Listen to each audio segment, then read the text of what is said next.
Pemirsa, Bali harus dikawal dan dijaga oleh semua komponen.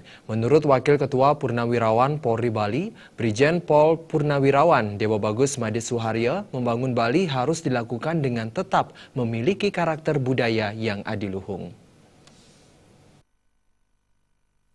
Lebih lanjut, Dewa Bagus Made Suharya mengatakan generasi yang cerdas dan akomodatif terhadap teknologi merupakan salah satu pilar bagi masa depan bangsa yang cerah.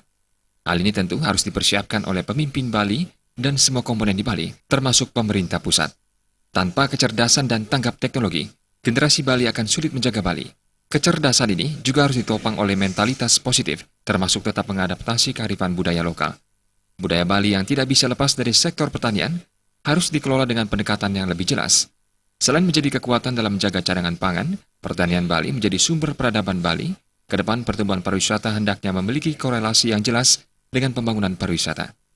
Berawal dari budaya kita, budaya agraris ini kan, yang menjadikan Bali ini menjadi tujuan wisata kan.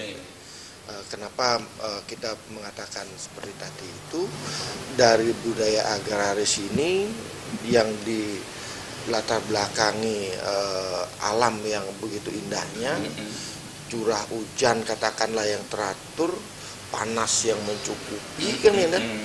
Nah, menjadikan budaya lokal kita itu yang akan menjadi suatu cara lah kita katakan untuk menjadikan bahwa budaya kita dengan pariwisata kita ini akan tetap langgeng. Selain masalah stabilitas, Dewa Bagus Made Suharya juga mengaku menaruh perhatian serius terhadap migrasi penduduk Bali. Hal ini penting mendapat perhatian karena tingginya mobilitas penduduk memiliki korelasi terhadap berbagai sektor. Suta Bali TV.